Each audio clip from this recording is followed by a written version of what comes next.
Welcome, everybody, to our weekly webinar. So glad you could join us once again. This is Ben Eric Smith. I'm the Director of Investor Relations for Real Wealth Network. I'm also an investment counselor about half the time.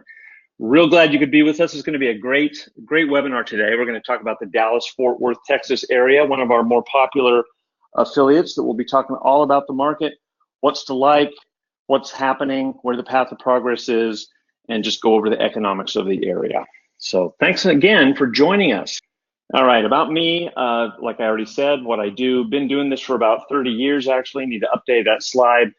Bought and rehabbed a bunch of properties on the west, and then I moved up to the east and don't really do the active fix and flip rehab anymore, kind of more of a buy and holder, but kind of gives me a taste for what's going on in the different markets. And I'm up to 12 now. That seems to ebb and flow every once in a while, but that's a good round number. Go ahead and advance for me if you could. Alrighty, so upcoming, our event coming up, we're going to have Pittsburgh, Detroit, and Jacksonville coming up just in a few short weeks. Saturday the 9th of March in San Mateo, just south of San Francisco Airport, from 12 to 4 p.m. And then on Sunday, that's Sunday the 10th, we're going to be in Los Angeles from 1 to 5 p.m. And we're trying to get better at having everybody register, as many as possible register that's actually going to go to the event. Because like we just had our big event, our East Coast Showcase event in Florida, it was a smashing success, but it's always a challenge to try to figure out who's going to show up and who's not going to and how many chairs we need to have. So if you could help us out by registering, and then if for some reason you're not going to be able to make it, remembering to cancel so that we have the right number of chairs.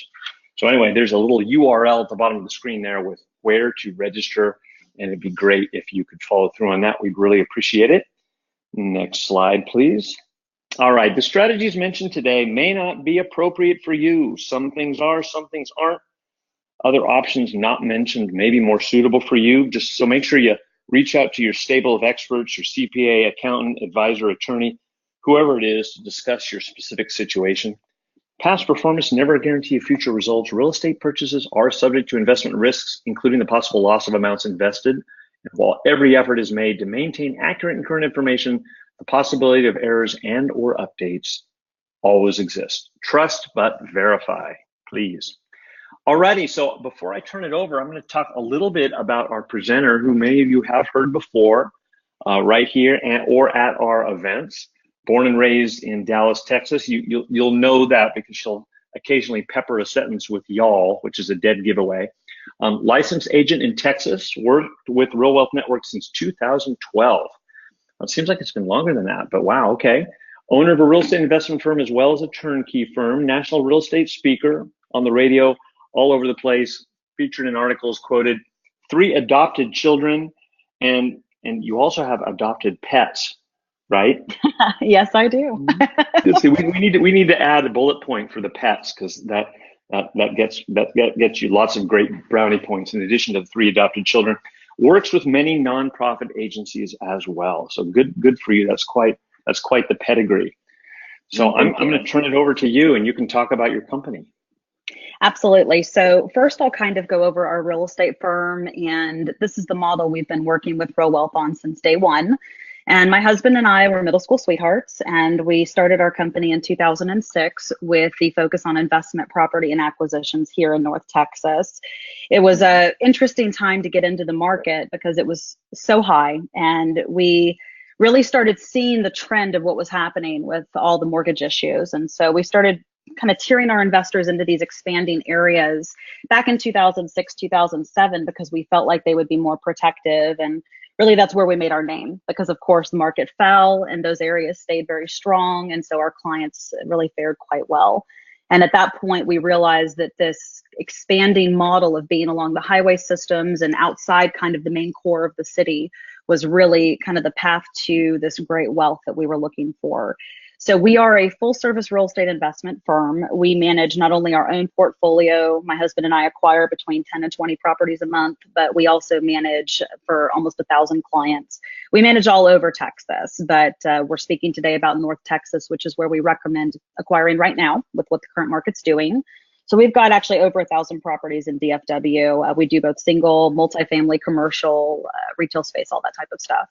We are A+ with the BBB. We're members of lots of organizations. And so We really try to stay on the forefront of everything going on, not only in the real estate investing market, but also in the property management market. One of the things that I'm going to touch on as we go through this today is how the integration with the property management team is really where your success comes from. Because you can have a great product, but if you're in a market that doesn't support landlord friendly laws, and if you don't have a property manager that's doing what's necessary to keep that investment strong, then it's going to be a nightmare. So really everything that we do is ingrained with our property management piece.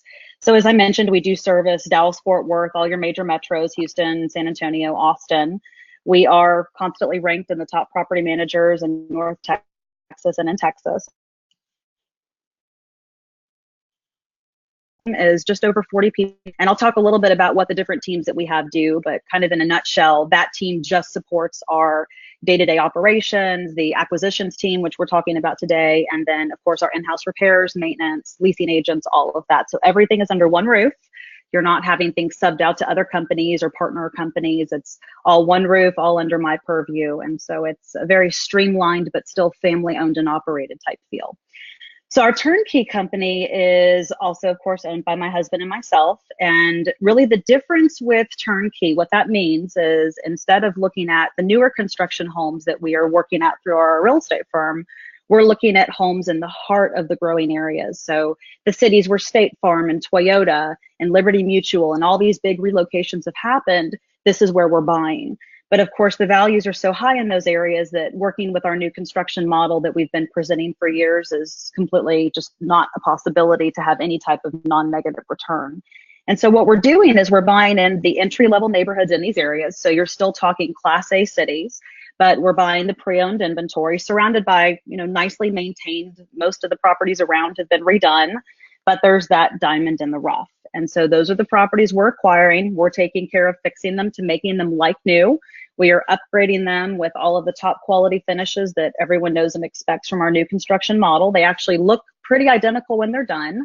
And then we are selling them to you still below market value. And so these properties are in really what's considered the most desirable areas of the metro job growth. It's the same service, the same attention to detail as we've been doing with our other firm for all these years. And then, of course, they're still professionally leased and managed as with our real estate firm offerings. So very similar model, just different locations and ages of properties that we're looking at. So we're going to be talking about both of these models today. So why Dallas and North Texas? So a lot of people talk about Dallas like it's its own area, but in reality, we're talking about an entire metroplex here. And so when we look at Dallas-Fort Worth, it is two major cities surrounded by dozens of suburbs across multiple counties, and there is incredible growth happening right now.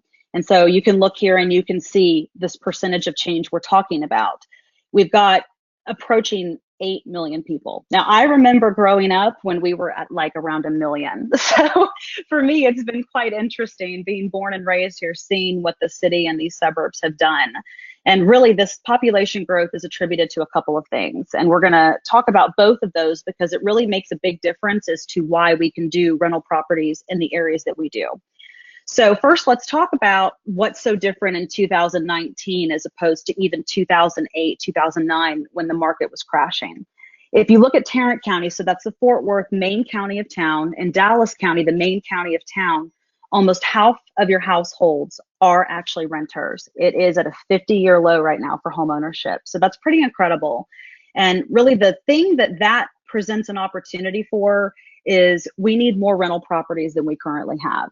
Not only do we have a housing shortage, but we've also got a rental property shortage. And so right now they're building apartments. And a lot of people, they like apartments. But the beautiful thing about Dallas and our northern suburbs and all of these areas is you can get a house for about the same price as an apartment. And I think that's one of the big things that has grown our market and created such a landlord-friendly environment for homes is these luxury apartments. Over 90% of the apartments delivered last year were high-level luxury apartments.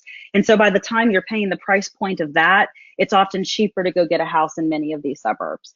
And so all of that said, it creates a great opportunity for us doing these single family and small multifamily type properties. So Dallas, Fort Worth is business friendly. I think everyone listening to this knows that. Most of these employers that are relocating are coming from California and New York. And Florida's it's just one after the next after the next. I used to present back many, many years ago with Real Wealth, back when we were under 20 Fortune 500 companies. Another one just announced Core-Mark's coming. We've got over 10,000 corporate headquarters here just in North Texas. So it's pretty staggering. Our unemployment rate, last time I presented was about 6 months ago with you all, and it was at 3.5. We're now down to 3.2. So it's basically a negative unemployment rate when you look at statistics and, you know, family makeups and all of this. So we have a lot of jobs here. We have a lot of people here, but we still have this kind of great environment for being able to do what we're doing, because we really don't have this unemployment issue where people can't afford these great properties. Of course, Texas doesn't have that state or corporate income tax. That makes a big difference. But we do have property taxes, and we're going to talk about some of those figures a little bit later. And then, of course, there's lots of things being relocated here, like the fund, which was $300 million to attract businesses to Texas. It really turned into $6.3 billion in capital investment, and it's still happening. As I just mentioned, there's employers announcing all the time. And these cities that we're targeting, both with our model Turnkey and our new construction model, continue to have corporate relocations to these areas. So what does that mean in terms of these rental properties? Well, number one thing that we want to look at is location of where we can get to. So we look at Dallas-Fort Worth Airport, and this is one of the things I harbor on a lot, our highway system and our airport system. So we're the third busiest airport in the world, which is huge. And so what that allows is really incredible growth around the airport, but also the ability for these employers to continue relocating here. And so it's a big driver of this economic growth in the region, because we are the primary hub of American. We are a huge hub for Southwest Airlines. Southwest is, I'm not sure if you saw in the news last week, but they're starting nonstop flights to even more areas to grow this hub and grow what they're doing. And so what it allows is these employers to be able to have their hubs relocated here, pay their employees the same or less. The cost of living is so much lower, so they can live like they're making more money, and they can operate out of our hub with cheaper airfares for all of their corporate needs. And so it's just an incredible thing that Dallas does, and DFW is constantly expanding. Statistically, if you look at it, the airport's actually larger than all of Manhattan. It's huge. And we really continued to grow it during the recession, which set it up to succeed when the market boomed. So a lot of the airports, you look at wait times, and you look at Atlanta's a great example. It's busy, it's big, but it's a nightmare to deal with. That's not a problem we have at DFW. So I think that's one of the main contributing factors as to why DFW in our area has grown so much, is because our airport was developed and built during the recession, which is the same thing we do with our highway systems and everything else. When you're dealing with a metro that's very business heavy, and their number one core is small business, they're going to do the things to make sure that those businesses can succeed. And it's one of the things that, watching through the last right. And so all of that said, we are supported for all of these employers relocating here. So let's talk about our highway system, because that's really the other big piece of what we're doing here that makes a difference. Now, my slide will not move forward. Then can you do that? Jill, can you do that? There we go. And real quick, while I'm talking, just wanted to say, I forgot to mention at the beginning, if anybody has any questions, go ahead and type them in there, and we will get to them either during or at the end. Yeah, so there we go. Okay, so this is probably the most paramount piece to what transpires in North Texas. We are not centrally located around downtown Dallas. So when you look at most metropolitan areas, the more, that you get close into that downtown hub, the more expensive and more desirable properties are going to be. That's not really the way that Dallas-Fort Worth works. For those of you that had visited us and seen kind of how the market works, almost all of these employers have relocated into the suburbs, which it's a good thing. It's a good thing for a few reasons. Number one, that's where all the nice new highways and toll roads and all those things are. That's where the newer infrastructure is. But it also allows us to have a lower cost of living. And so these employers are choosing that specifically because they want to be in these mega suburbs, mega cities, and they have just incredible amenities. So cities like Frisco, Plano, Richardson, these are where all these relocations are happening. So why is that? Well, number one, you've got the best tollway system where you can get 70 miles an hour, get all over the Metroplex, and connect from one end of the metro to the other in just a few minutes. It's completely unlike any other metropolitan area. Number two, you've got brand new schools, brand new shopping, all these mega malls, all the things that people want to be able to use that extra spending money for. So, for example, someone is an employee in California, they make $120,000 a year, they can barely get by. Someone who makes $120,000 here in our market is going to have a significant amount of expendable income left over. They're going to want to do things with that money. And so that's what these northern suburbs allow. They've got these sports facilities, the cowboy training facility. They've got huge mega outdoor walking malls and trails and parks and all these things, nice, pretty, and new. And so when these employers are looking to relocate here, these are the areas they're looking at because they can get the land cheaper. They can make their people that work for them happier because of where they're able to live. But it also allows for us to be able to look all around these suburbs and not have to be dealing with the higher crime, older, more rundown areas around downtown Dallas. So if you look at the 23 Fortune 500 companies in Dallas, over half of them are in the suburbs. I don't think there's going to be any other metro that's going to have a statistic like that. And it's because of this unique system that's here in North Texas that, again, just goes back to being that small business friendly. And everything is derived around making sure we are getting the businesses here, we are keeping the businesses here, and we've got this great ability to live and use that expendable income that comes from having such a low cost of living. So all of that said, we are, of course, targeting everything around those areas. But here's the problem. You've got employers in these beautiful, nice new suburbs, prices go up. And so it's a constant challenge of looking in these areas and trying to find the lowest entry level, but still great properties that have some cash flow, but not overspending. So a lot of investors come to me from other firms and they're spending $400,000 or $500,000 to get in the heart of Plano or Frisco. And that's never going to rent return. And their kind of idea is, well, these properties in my market would be $2 million. So if I buy it at 400 and Dallas is booming, then maybe this Plano house is going to be worth $900,000. And I'm the one to sit here and say, no, that's not true. Our property seems really cheap. That's true. The problem is that it's not cheap compared to where it was in 2010.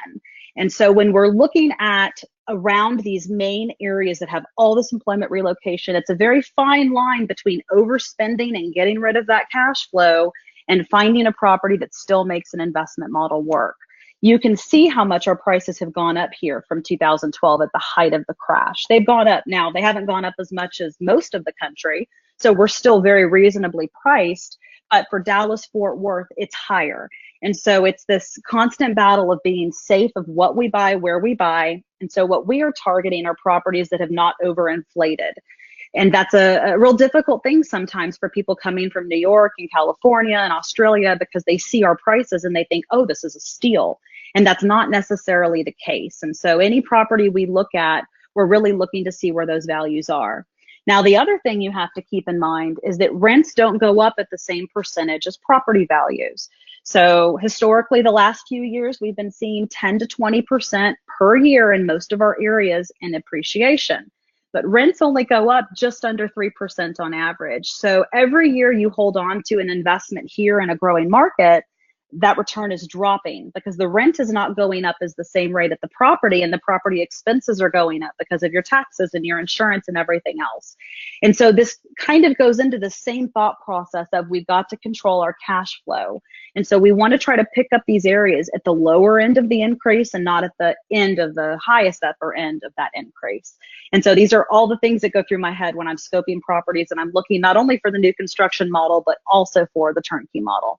So what am I looking for when I'm trying to decide what properties we're going to offer? Number one, we want to be close to highways.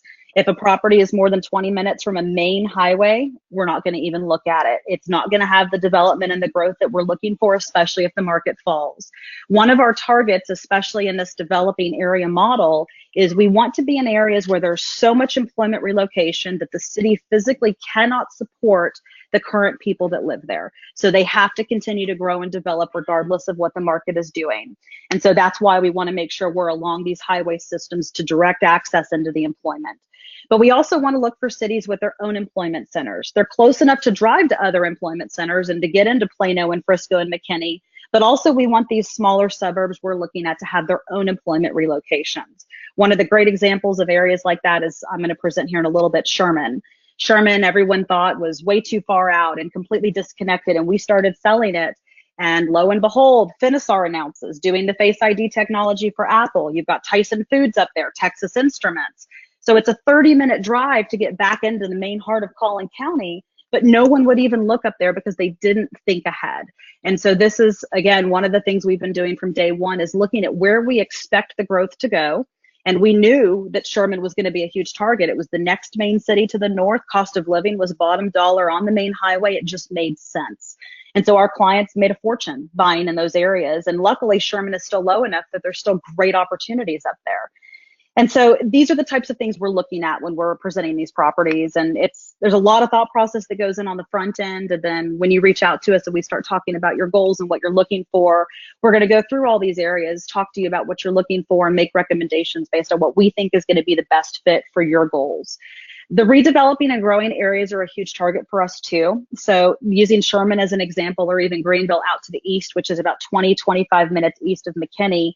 These are older cities, railroad towns. They used to be major distribution hubs, and they've just kind of sat there stagnant because there really wasn't any reason for them to grow. So they grew slowly, just like, the majority of your metros and, the whole country, just kind of sitting there. But what happens is these employers come in and then they start looking for cheaper land cost and things. And so you have State Farm relocate or Toyota relocate.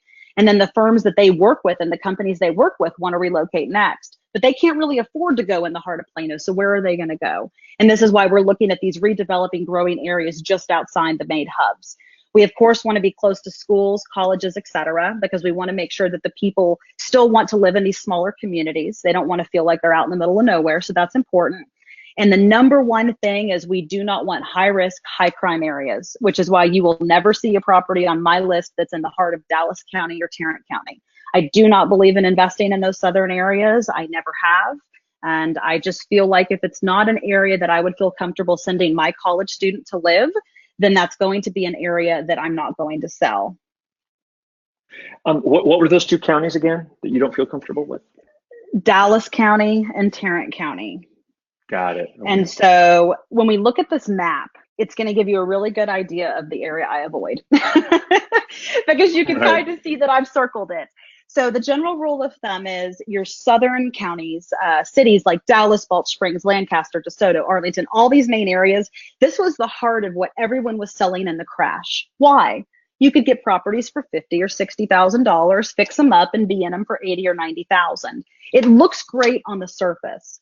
What people don't think about is the ongoing cost of holding those properties, the crime rates, the vandalism, the break-in, the low quality tenants. And so when we're looking at properties, we are looking for something that is hands-off, hassle-free, consistent month to month for our investors. And in those areas, we can't make that happen. And that's a lot of reasons. Number one, the average income is a lot lower. The crime rate's a lot higher. It's more congested. You've got just a lot more things at play in the main city than you do in the outer city. And so when we're looking at these properties, they're beautiful, they're Class A, they look great. We're also seeking Class A tenants to go with that Class A property. And that's the piece that is missing when you go into the heart of the city. But in addition, we don't see that crazy growth that can be sustained in the heart of the city because that's not where the employers are going. So for us, area I've avoided, but I don't sell in there. So when you look at these shades, what I've done is I put these shapes to show you the areas we're selling, and I've made them darker based on how desirable they are. So of course, you're going to see this upper area around Collin County and Denton County, Grayson County, and Greenville on the side of Hunt County. This is our main number one territory. So for any investor that's coming to us that wants to buy one or two properties, that's where we're going to put you in number one position. If somebody's coming to me and wants to buy 4 or 5 properties or 7 or 8 properties, then we're going to start looking to diversify. And it's kind of like throwing darts at a dartboard. We want to make sure that you are all over our metro, primed for growth in all the best areas. And so these are the areas that we are looking at when we build these portfolios and work with you to have this different kind of diversification of sorts. Our metro is so large and there's so many different employment and different pieces at play in all these different areas that you can have completely different returns and appreciation in one city as opposed to another. So it's really important to have all these different offerings of properties and areas. So for example, as of today, our available list across both companies has over 100 properties. So in terms of inventory, we have plenty. And that allows us to work with 1031 exchanges and with people trying to build a little bit bigger portfolio to position you for maximum opportunity. And so that's why we circle these areas that we do. So I talked earlier about how property management is kind of the core of everything we do. Why is that? Well, number one, we're always looking to the next tenancy. So when we have good property management in place that's checking on the property, we can make sure it's in great shape for the next tenant to make it lease faster. But also we're looking for sale. If we continue having high appreciation or we get into a situation where somebody wants to sell, we want to make sure that you are poised and positioned to be able to put that home on the market. It looks great and sell quickly. So how do we do that? Number one, we do quarterly visits on every property we manage at a minimum. So that tenant is going to see us in their house with a written photo and documentation report every 3 months. It's going to come to you as an owner. We're going to make recommendations on everything that needs to be done, everything that the tenant needs to be billed for or demanded to fix. And we're going to make them do it during the tenancy and check to make sure they're getting that done. And if they don't, we're going to make those repairs and bill it to the tenant. Why do we do that? We do a 2-month re-renting period at the end of every lease. So what that means is once you or your tenant gives notice, we're going to be showing and marketing that property the last 60 days of every lease. And that's how we pre-lease these properties before that tenant vacates, and that's how we keep our vacancy rate low. So all of that said, again, everything we do is ingrained in that property management because that is how you make a successful investment. Not just buying right and selling right, but it has to be managed right in the interim or you can lose all of your profit with one bad tenant. Now, our property management fee is 6.5%. That's an all-inclusive fee. We don't nickel and dime. We do a 4-month tenant guarantee on all tenants that we place, but we also have an eviction coverage you can opt into for $15 a month that covers the cost of any evictions on a tenant. Our leasing fee to put a new tenant in is 75% of the first month's rent. That's discounted for our property management clients. And then the lease renewal fee for any renewing tenant is only $150. And so we try to keep all of our fees low. That way we can make sure that you're having as much profit as possible on these properties. Now, a lot of the properties that we deal with are small multifamily, duplexes, fourplexes, and so on and so on. And so for a client that builds a large portfolio or is buying true multifamily, the pricing structure does drop. So this is our single family pricing. We don't charge for the oversight of repairs. So if we have to call an AC company out to a house and the bill's $250, you pay a flat $250. You're not paying us to facilitate that. But everything that's a non-licensed trade, we have in-house. And so the majority of repairs we do in-house with lower cost employees so that you're not having to pay the high fees of GCs and contractors. We do ACH payments for all of your rent payments. We work with your IRA and custodian companies, and then everything's online 24/7. Our system is completely transparent. We use one of the top bank level security programs that you have access to the same system that we do and your tenants do. Each of us just has different access levels. And so your tenants can log in, pay their rent online. They can go to over 10,000 places statewide and nationwide to be able to pay their rent in cash. So there's a lot of things that we do to make sure that your tenants' experience is good too. And it's just a very different way of doing business. It goes back to that family owned and operated feel, but corporate sized offer. And so all of that being said, this is all inclusive in that 6.5%. And this is something that we offer across all of our properties, whether it's single family or multifamily.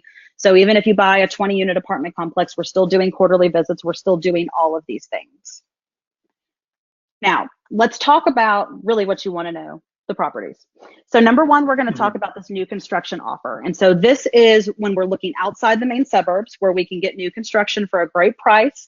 The cities that are in the heart of really all this kind of development and growth going on and at the beginning stages of that growth. And so these are cities like Sherman and Denison and Greenville and Corsicana and Waxahachie and all these cities that are within about 20 to 25 minutes of the main metro suburbs where the large employers have relocated. So we're talking about a half hour outside of these main areas. What are the benefits of new construction? Number one, builder warranties. Most of our builders do what's called a 1-2-10 warranty. That means 1 year everything, 2 year systems like plumbing and HVAC and electrical, and then 10-year structural. For those of you that don't know, Texas does sometimes have foundation problems. Now, we with our quarterly visits make sure the tenants are watering and doing, all the things that they're supposed to do, but also looking for signs of movement. Most of the time, foundations are fine and we don't run into issues unless they're neglected. And so, a lot of people hire us to take over property management and these houses haven't been looked at and no one's been watching the tenant. The tenant hasn't watered in 2 years. And yeah, you can get into a few $1,000s in foundation work. But we typically don't see that in our properties because we're watching them. But just in case we run into that issue, we make sure that our builders are providing this warranty to protect you. And so most of them buy a policy through Centricity. And when you contact us, we'll give you more information about that. But that is a 10-year structural warranty. So that's a great kind of thing to make you feel comfortable with that acquisition. The new systems, all new construction means new HVAC, new plumbing, new hot water heaters, new appliances. And because they're new, that means they've got warranties, but also they're less likely to fail. And so that's a lower cost of maintenance and ownership. As we talked about, that new construction targets developing areas with the new infrastructure, heightened growth, all these great opportunities because they're within that close drivability to the main big employers, but also those areas are targeting the smaller employers to relocate there as well. We also often see a reduced property taxes at the beginning of ownership because the property tax is assessed at land only value because there was no home there before. And we're actually going to talk about how much that saves you when we get into the numbers here in just a minute. The other thing is you can buy in at the beginning of development, like I talked about, before prices max out. So instead of buying where the city's so maxed out that we're at, $300,000-$400,000 for the average price point, you're buying in where the price point is still low. And so those are the benefits, and there's many more too, of new construction. Now, when we look at these areas I talked about, this is Sherman. So this is where Finisar just relocated to. There's Texas Instrument, Tyson's Foods, Austin College, which is a huge liberal arts college.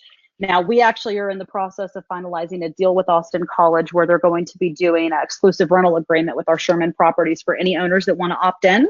And that's going to start this May. And so if this is an area you decide to look at, then that'll be something that we discuss with you and you can decide whether or not you want to opt into that. But it's basically guaranteed tenancy through seniors in the college. So the area's grown so much that Austin College is booming and they don't have enough on-campus housing to house their seniors. So the seniors are no longer going to be able to live on campus. That's a brand new announcement. And so they're looking for property. There's not apartments and things there for them to use. So what are they doing? They're coming to us for our luxury units. And so it's a great partnership. We're real excited about it. And that will be something that's available to all of our Sherman owners. Now, Sherman, as I mentioned, is drivable to McKinney, Frisco, Plano, all these areas. You can see here on the map, it's the next main area to the north. And then, of course, it's drivable to really anywhere in the metro if needed because you're right on the highway. So let's talk about the first property. This is a new construction duplex. This is what I would consider top quality finish out. This is as nice or nicer than any homes that we would all live in. This is one of my best builders in the area, and he does just an incredible finish out. What you'll see is granite countertops. You'll see stainless appliances, vinyl wood flooring, things that are very hard for a tenant to destroy. And why do we do that? Well, if the tenant can't destroy them easily, that means you're not having to pay to fix them. So we want finishes that look good, but finishes that also last. And so when we see sheet vinyl is a great example. It looks great when it's put down, but you move one fridge, one washer dryer, you push one love seat, it's something that's going to ruin it immediately. And so anyway, we are making sure that our builders are sticking to these types of features that we want in our properties. And so when we're working with these builders, we are going in and we're helping design the floor plans and the features, and they are building to our specifications.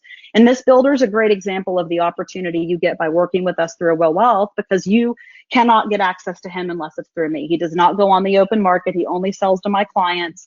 And it's something that this duplex, I assume in most of your markets would be a fortune, but this new construction duplex with us is only $295,000. And so he's also selling below what open market value would be, which is great because it allows all of us to get into these properties and have cash flow and have this potential upswing for growth down the line. So these duplexes, each side is 3-bed, 2-bath, 1-car garage. One of the things we require for our builders is anytime we build a duplex, it must be individually maintained by tenants. What does that mean? That means that the lawn care and the yards and the parking is individual to each unit. So it's like 2 single families with a shared wall. That means that you have no ongoing maintenance expenses for monthly charges while the tenant's in the property. They do their own lawn. They do all their own utilities, which are individually metered. They do their own pest control. So all of those expenses fall on the tenant, which is very uncommon in a multifamily type setup. And so these units are beautiful. As I showed you, they're 1,230 square feet each side. And if you look at these numbers here, we typically run anything from 290 to 300,000 on these units, depending on where the location of the lot is. Now, these are a stone's throw to the college. They are the creme de la creme in location, but they're also right by Highway 75. And so that means that we're not just looking at college students. Of all the ones we've done, we are not doing college students. We're looking at professors and people who work at Finisar and those who work in McKinney. And now with this new model, we're working with the college directly. We're opening up to a whole new tenant base, but they're going to be renting by the room, so the rents will be even higher. And so this rental income here is the lowest end of the range, not the highest end of the range. So what we basically do when we run our performas, and this will be something you see once you get on our list, is we look at worst case scenarios. So we are always going to under promise and over deliver. So we look at the lowest possible rent rate we would expect for the worst one and the worst time of year and the worst possible tax bill we're going to have. And that's what we put up here. You should see better performance than this, but we are putting this up here so that you can run your numbers based on worst case scenario.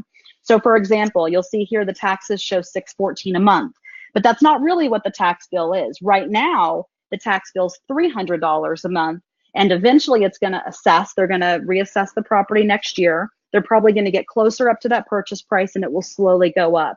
So if we look over a 3-year hold of this property, we should be expecting a tax bill somewhere from $550 to $575 a month average. But what we want to do is give you worst case scenario, just in case you hold the property longer. And so is that $575 to $550 a month average over the 3-year period that you were just referencing, correct. including the, okay. Yeah, so okay. Basically it's $300 a month or less for the first 8 months. And then next year, assuming it assesses to full market value, you're going to be in the low sixes. And so, you know, typically we don't see them go to full purchase price year one. Typically we don't see that we get that high until about year 3. And these are all off market deals, which means the city really has no way of knowing what you pay for the property. So they're going to have to assess it based on comps.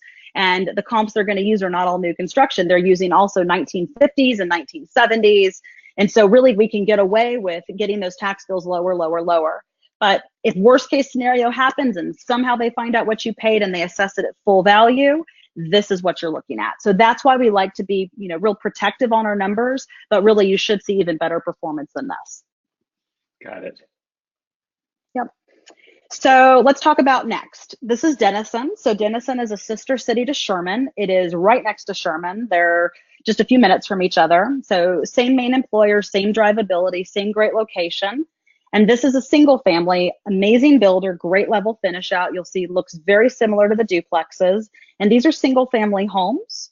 So this particular property is $155,000. Now, I'm sure you're looking at that and thinking, oh my gosh, that's only $155,000 for a house. And yes, this is the benefit of going into these areas that are developing right now. And so we look at this, and rental income is about $1,350 a month. Again, you've got this taxes here of $350, but in reality, right now, the taxes are $79 a year because it's land only value. So really, your first 10 months are only just under $7 a month. And then if it assesses at full value, it goes up to $350. So if you average over 3 years, you're really closer to $250 a month. So that puts your cash flow through the roof. So one of the benefits of new construction, of course, is if you're going to do a 3 to 5 year hold, you're going to have great cash flow because of that property tax gain in the beginning, which is one of the many reasons we love new construction. And then we also, with any property you buy with us, we have a tax fight agent that we recommend you use. There's no upfront fee. He only pays, or you pay a percentage of what he saves you. So if he saves you $100, you pay him $20. But you have nothing to lose, and he fights down all of our properties, and he does a great job. I use him on my entire portfolio I own. So that's something that we set you up with as well once you acquire. But this is a beautiful property, 3-bedroom, 2-bath, just over 1,300 square feet. And then, you know, in terms of the taxes historically in your area, I mean, if the first year they're really low because they haven't been assessed yet, and then they go up to year 2, year 3, do they level off, or do they continue to kind of keep creeping up? And which is part of the reason that you have advocated it in some circumstances to 1031 out of something after 5 years. Exactly. So our model is such that we're trying to buy in low enough that we have equity growth building very quickly, so that you can take that 20% equity you've put in and let it grow to 40, and then double, get out and take that equity and go buy 2 for the price of 1. So essentially every 3 to 5 years, and in a bad market, every 4 to 7 years, we're doubling your portfolio with no extra cash out of pocket. That's what we've been doing day one. Right now, we've been able to do that every 2 years. So the people that have been with us the last few years, they've been able to double after about 2.3 years because of what our market's done. But there's no way of knowing what the market's going to continue to do, and certainly not with the current political climate. So all of that said, we want that to continue to be the path. And each year when there's a renewal up, we're going to reach out to you a few months out in advance. We're going to let you know what the market is yours. But the benefit So anyhow, as I was saying, it's something where we can put the property up for sale at any time during the tenancy. And what that allows us to do is not have to hit vacancy to be able to sell the property. And there's so many investors coming to Texas that are just trying to park their money. Unlike us, who are trying to help people make money, there's all these IPOs and big companies that are just parking funds. And so we put these properties up and we're selling them with the tenants in place, but still getting top dollar. So everything's in place to be able to sell out of these properties. We just don't want to make any guarantees because although our market has been incredible with amazing growth, we don't know what the future holds. So we're positioned to be able to do that if the market keeps doing what it's been doing, but it also has great cash flow and returns and upswing potential even if the market softens because of the nature of where we're buying and the products we're buying. Right. So let's talk about turnkey. So we hear turnkey a lot and we're a little bit different. So let me tell you what we do. We've talked about the areas we service and let me show you some of what we have available right now. So number one, we buy a third-party one-year home warranty at every property. We do any foundation repair has a lifetime transferable warranty. Other systems have 5 to 10 years if replacement's needed and made. We don't band-aid systems. So if we buy a home that's older, we are replacing HVAC. We are doing any plumbing work that's needed. We are doing all new hot water heaters. We're bringing everything to code. We do a full property inspection on every single property and we clear every single item. That's a third-party, independent, no relation inspection. Of course, you're welcome to get your own too, but we actually use one of the inspection groups that our clients love. That's huge here, covers all of Texas, and we pay them to come in, and we literally will send you a report finalized at the end where we have fixed every single item they find. Usually that's 40 to 60 items. These properties look just like our new construction. So the granite countertops, the vinyl wood flooring, the custom cabinets. We're doing a lot of the greige theme right now because it really resonates with the tenants, but also for the end goal of selling. And we want to make sure we're using those same top quality materials. We do not do, when we're renovating bathrooms, it's all custom tile work, lots of marble inlays, again, materials that are going to last. We're not looking at plastic vinyl inserts and things like that. We are targeting the heart of the employment center. So the majority of our flips, these turnkey properties are going to be in Plano, Little Elm, Frisco, McKinney, Melissa, the main heart of the city. So the areas where if you were moving here, you'd want to live yourself. But again, we're still in that entry price point level. So our new construction properties are typically anywhere from about 140,000 to 200,000.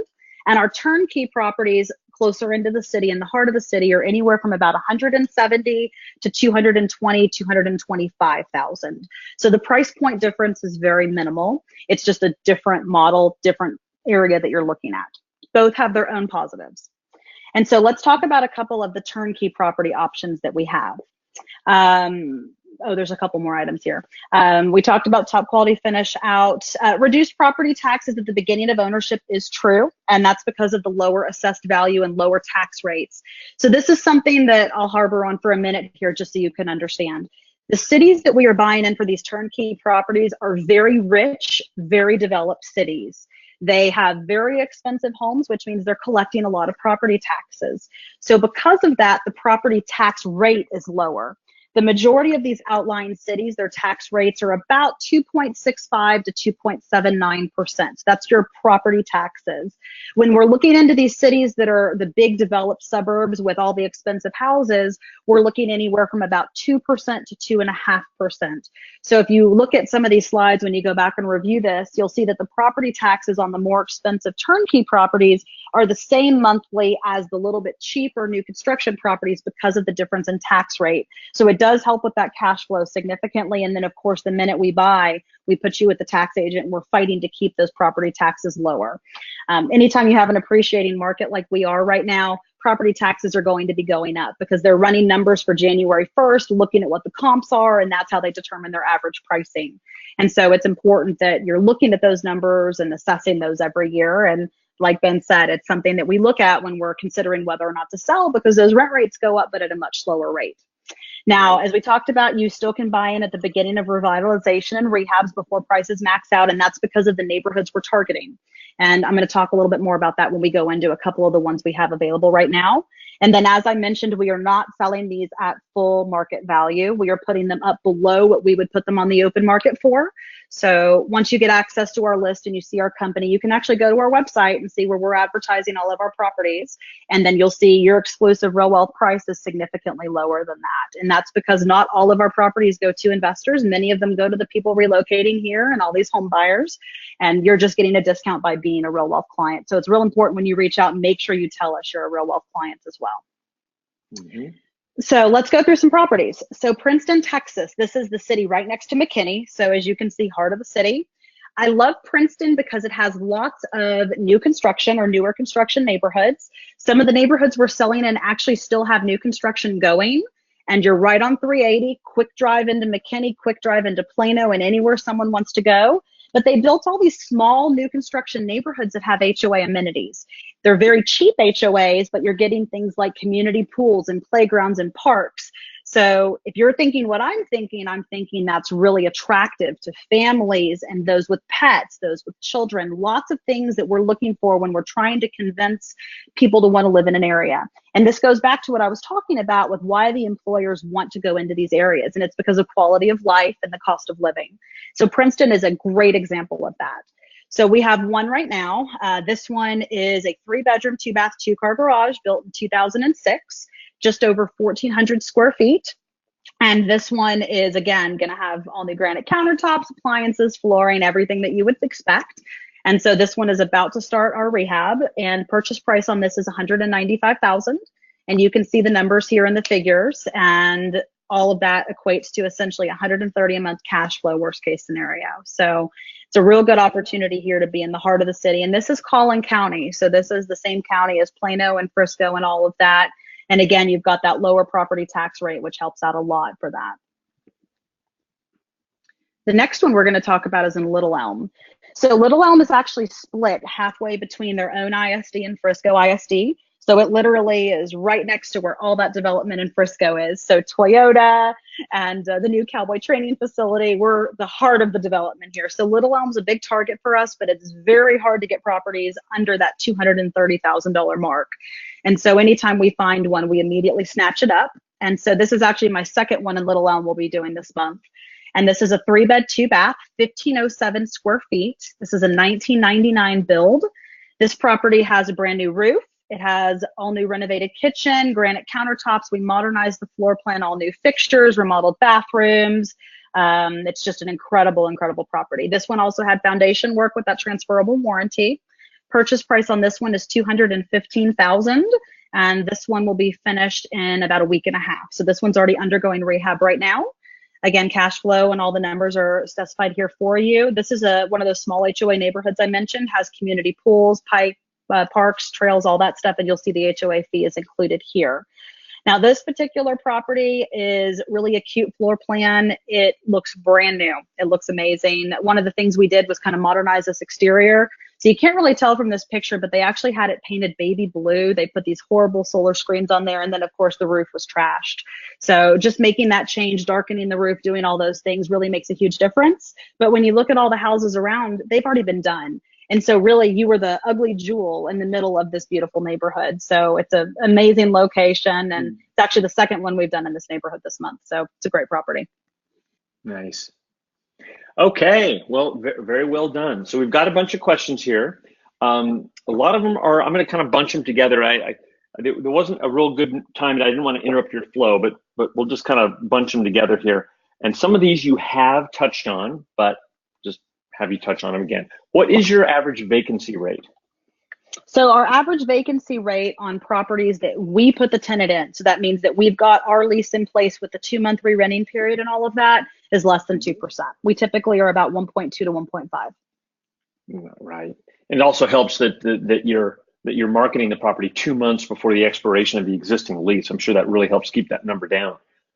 It does, and we're every week assessing the showings and the feedback and what needs to be done, and I look at those personally to decide what to do from there.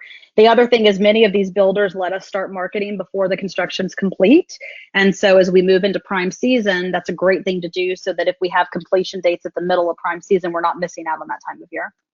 Right, okay. And this is an interesting question, but I think you'll be able to touch on it because it's all about geography. But do you like the prospects better in Dallas slash Fort Worth, or do you prefer the mid cities? And this person says that they like the mid cities themselves. So I'm not sure what that means. Do you? So the mid cities is more these older suburbs, much older homes, more expensive, higher crime rates. I'm not a fan of the mid cities. I manage hundreds out there. I can tell you of all the properties I own and all the properties I buy and flip, even the ones outside of my investments, the ones I do for homeowners, I don't really focus in the mid cities. I'm not a fan. Got it. So in other words, mid cities meaning like if we looked at the map that you show, it would be like the ones that are you've got your red hexagonals, which are your areas that you're investing, and then there's Dallas right in the middle. The mid cities would be kind of in outside of the red areas, but not quite in the middle of Dallas, right? That's what they mean. Well, so mid cities is like Arlington and Irving and North Richland Hills, Keller, really all the areas that kind of circle downtown and the airport, but Right. very expensive, much older, and it's just a very different feel. But for me, the reason I don't like it is because of what I see on the property management side. Right. I understand. You got the inside view there. Okay. And then you mentioned this at the outside, but at this point, how many properties do you manage overall, the whole area? For Dallas Fort Worth, I think we're at almost 1,100, but we go up to almost 100 units of property. So I couldn't give you a unit count, but in Dallas Fort Worth area, we're just over 1,000. Got it. And the 6.5% management fee, does that apply only when there's a tenant in there paying, or do you collect a fee on vacant units? It depends on the situation with the property. If somebody hires us to evict a tenant and the tenant's not paying, then there's going to be a monthly fee for that. But the 6.5% is actually accrued off of rents received. And so if say you have a tenant that moves in February 15th and they pay their first month's rent February and then April's paid in April, there's no fee in March. If that makes sense, because they didn't pay anything in March. Right. Okay. Pet fees? So we do a large pet deposit. You know, most Texans do have pets, but we're very strict in what pets we allow. So of course, no aggressive breeds. We verify with the old landlord what they say about the pet. But typically we do a $400 pet refund or a pet deposit. 200 is refundable, 200's not. And then we, of course, are looking at that pet history if we accept that pet at all. But I do recommend that you accept pets for the most part, just because there's a lot of pets in Texas. We're a pet-friendly area. But of course, no pit bulls, German shepherds, Rottweilers, things like that. Now, service dogs have become a big thing here. And so we can't do much when it comes to a service dog. But even if a pet has a service dog or an emotional support animal or whatever it may be that we have to allow, the tenant is still fully responsible for damages. Right. Right. Okay. And lease lengths, do you normally do 12 months or do you entertain longer leases? So number one, it's not so much about the length of the lease, it's about when it ends. So we end all of our leases in prime season unless there's some extenuating circumstance. So if we have a property that you close on in November, we're going to be tiering that lease into the following April of the year after, or maybe doing July of that next year and doing an 8-month lease. So the most important thing is getting it to end when most people are moving. So that's number one. Number two is I'm not a huge fan of longer term leases unless someone tells me they're going to hold the property for a very long time. Number one, you know, when we had almost 20% growth in some of the areas that one year, people wanted to sell. We don't want to be locked into a property that has a long-term tenant because then no home buyer is going to look at it. Number two, when you sign into a long lease, yes, you're getting a 2-year tenant, but yes, you're getting a 2-year tenant. So if we do our first quarterly visit and that property looks terrible, or that we have a lot of complaints from the tenant, or the tenant's children are crawling, crayon on all the walls, and we're having to continue making them touch it up, there's a lot of reasons why you wouldn't want to renew a tenant. And so that's something that makes me wary. I'm more likely to want to do a longer term lease after a tenant's already been in a property for their first year. Right. Okay. Perfect. And this Sherman duplex you showed, the question is $295,000 for both sides, and the answer is yes. It's $295 for the entire building, so it's like $150 for each side, right? That's correct. Yep, it's $142,500 for each side.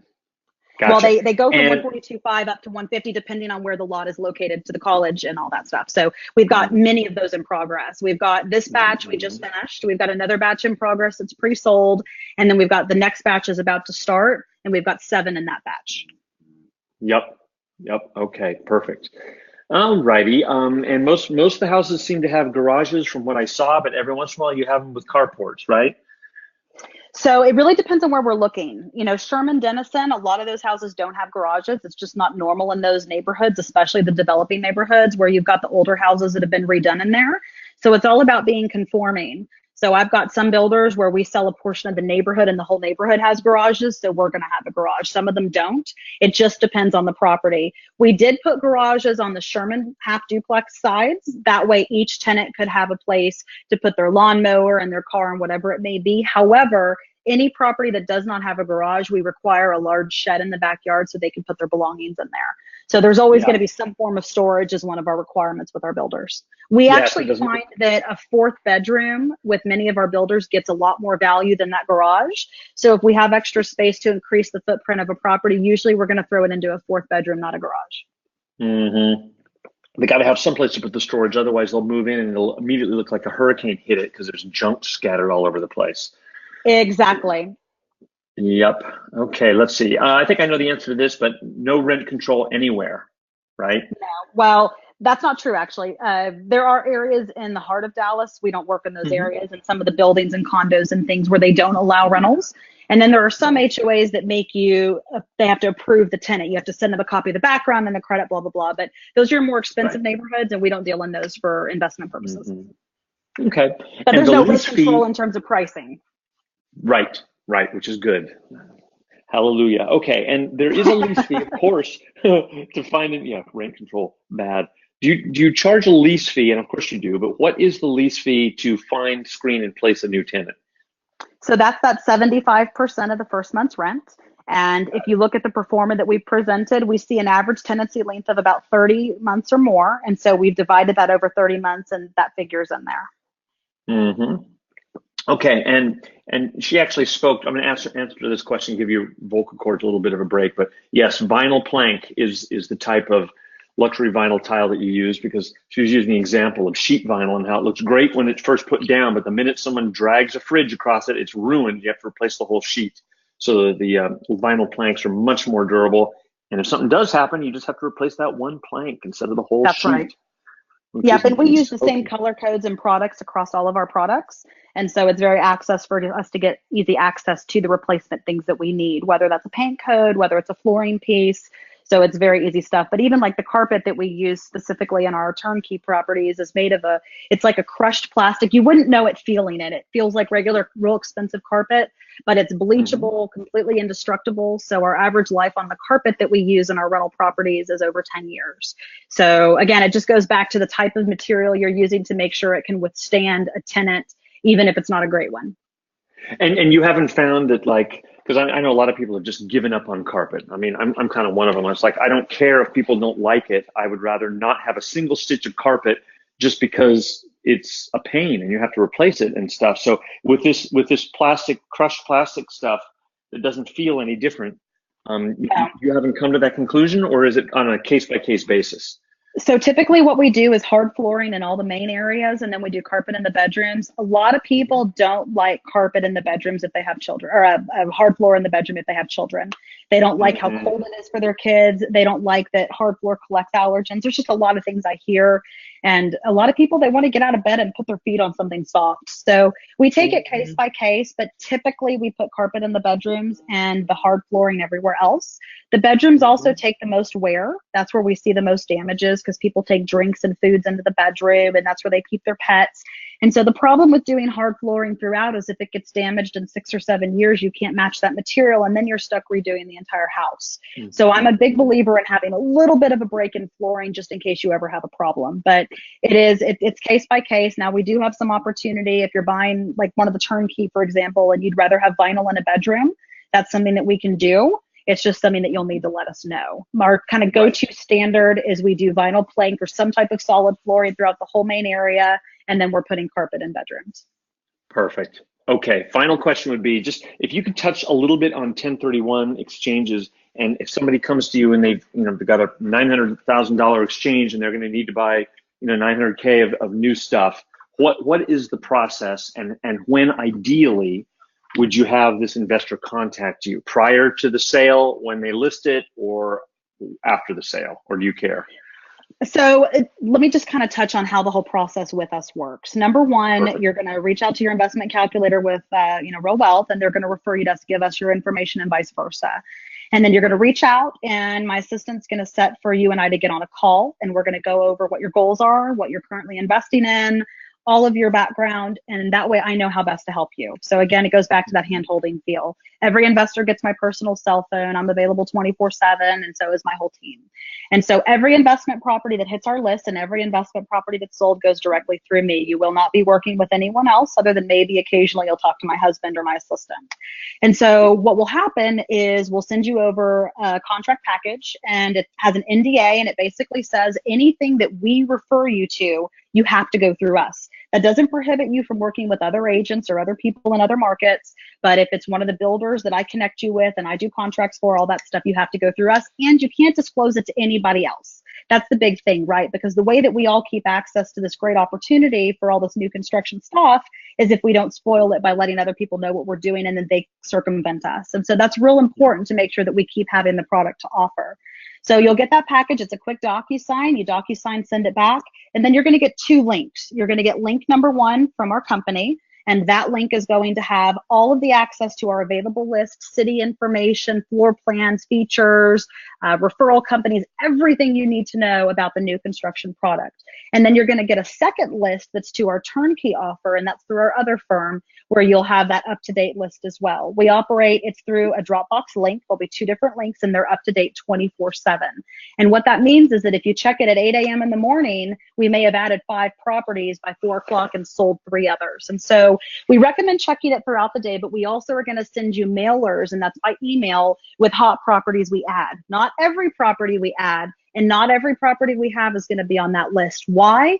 Because I'm talking to all of you. I know who's in a 1031 exchange, who needs what at what time frame. So I'm always calling you saying, hey, I've got this great one, sounds like a great fit for your goals. And so that is how this whole process will work. We typically work with between 50 and 100 1031 clients at a time, which is one of the reasons why we make sure we always have plenty of inventory.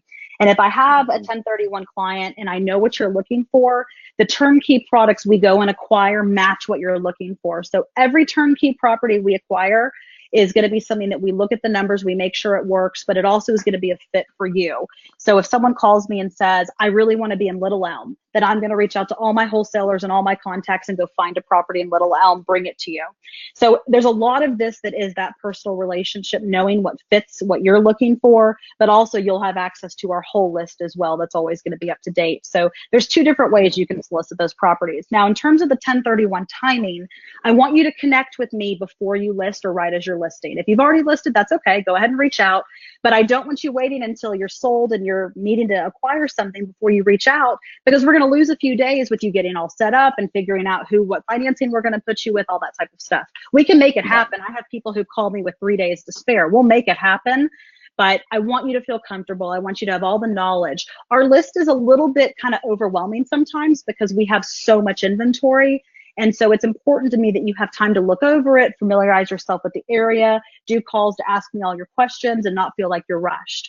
So I like to connect at the early stage. And then once it's under contract and it is set to close, I don't want to lock you into anything until you're 100% sure it's going to close. That's when we start doing our contracts. And the only thing you're going to be on the hook for through closing is going to be that earnest money, which is just a few $1,000s. So the exposure is very low, but it's protective to get that property secured for you.